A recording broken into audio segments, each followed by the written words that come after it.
बंगाल, जहां लोकतंत्र की बलि देने की परंपरा बन चुकी है। मालदा का कालियाचक जो एक बार फिर जल उठा है, लेकिन इस बार उपद्रवियों ने वो पाप किया जिसने देश की न्यायपालिका की रूह कपा दी। सड़कों पर तांडव, चक्का जाम और फिर न्यायिक अधिकारियों को बंधक बना लेना। जिन जजों के एक हथौड़े से गुनहगारों की रूह कांपती है, उन जजों को बंगाल के गुंडों ने कमरे में कैद कर दिया। क्या ममता के बंगाल में अब कानून का नहीं बल्कि कट्टे और कब्जे का राज चलेगा? आचार संहिता लागू है, फिर भी ये दुस्साहस। मामला जब सुप्रीम कोर्ट पहुंचा तो सीजेआई की गर्जना से चुनाव आयोग हिल गया। दिल्ली से सीधे निर्देश आए, अधिकारियों की सुरक्षा आपकी जिम्मेदारी है, वरना परिणाम भुगतने को तैयार रहें। आज हम मालदा के उस ब्लैकआउट की पूरी कुंडली खोलेंगे जिसने दीदी की नींद उड़ा दी। इलेक्शन कमीशन ने एनआईए को ये मामला सौंप दिया है और एनआईए जांच करेगी। एनआईए जो मुख्य मुलजिम है उस तक पहुंच भी गई है, कोई बख्शा नहीं जाएगा।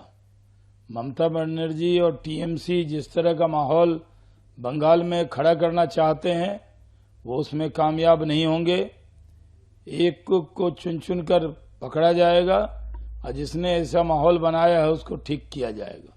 मालदा का कालियाचक, जहां धुआं सिर्फ बारूद का नहीं बल्कि जलते हुए लोकतंत्र का भी उठ रहा है।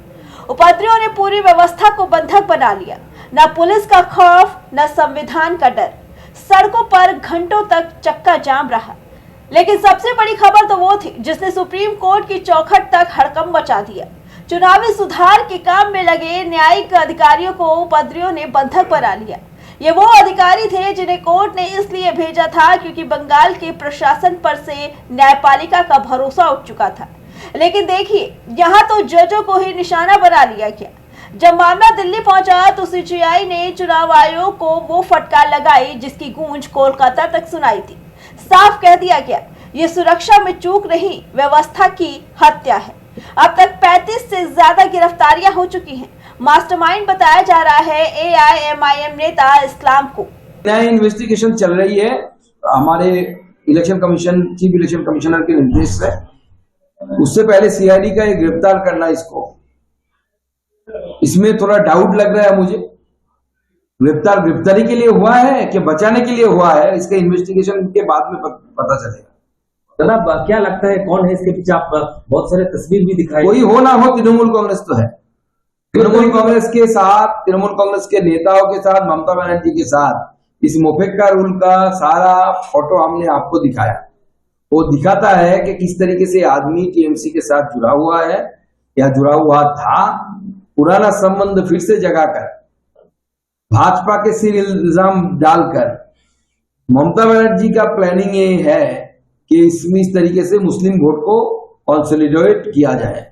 पुलिस की गिरफ्त में आए ये चेहरे सिर्फ मोहरे हैं और इनके पीछे कोई बड़ा सियासी हाथ है। बीजेपी का सीधा आरोप है ये टीएमसी का प्रायोजित बवाल है। वहीं टीएमसी इसे बीजेपी की चुनावी चाल बता रही है। लेकिन इस तूतू मैमे के बीच हकीकत ये है कि बंगाल में चुनाव का मतलब सिर्फ खून खराबा बनकर रह गया है। आखिर क्यों हो रही है हिंसा? वजह है वोटर लिस्ट में हेरफेर की कोशिश। जब लोग फॉर्म 6 लेकर नाम जुड़वाने जाते हैं तो उन्हें पीटा जाता है। जब फॉर्म 7 लेकर फर्जी नामों पर आपत्ति जताने जाते हैं तो उन्हें घेर लिया जाता है। जजों को बंधक बनाना इसी साजिश का हिस्सा था। हाईकोर्ट ने यहाँ तक कह दिया कि बंगाल देश का सबसे पोलराइज्ड स्टेट बन चुका है। पुलिस का ये हाल है कि इलेक्शन कमीशन को आदेश देना पड़ा कि पोलिंग बूथ के 100 मीटर के दायरे में बंगाल पुलिस नजर नहीं आनी चाहिए। सोचिए, जिस राज्य की पुलिस पर जजों को ही भरोसा न हो, वहां आम आदमी का वोट कितना सुरक्षित है। अब जांच की आंच सीबीआई और एनआईए तक पहुंचने वाली है। मालदा के कालियाचक में जजों को कैद करके उपद्रवियों ने अपनी जिंदगी की सबसे बड़ी भूल कर दी। यह हमला सिर्फ अधिकारियों पर नहीं बल्कि भारत के संविधान पर है। अब सवाल ये है कि क्या एनआईए और सीबीआई उन चेहरों को बेनकाब कर पाएगी जिन्होंने इन गुंडों को पाल पोस कर बड़ा किया? क्या बंगाल की सड़कों पर वोट के बदले अब सिर्फ चोट ही मिलेगी? दीदी के गढ़ में इस बार मुकाबला ईवीएम से पहले इंसाफ के लिए है। Bureau report, prime TV.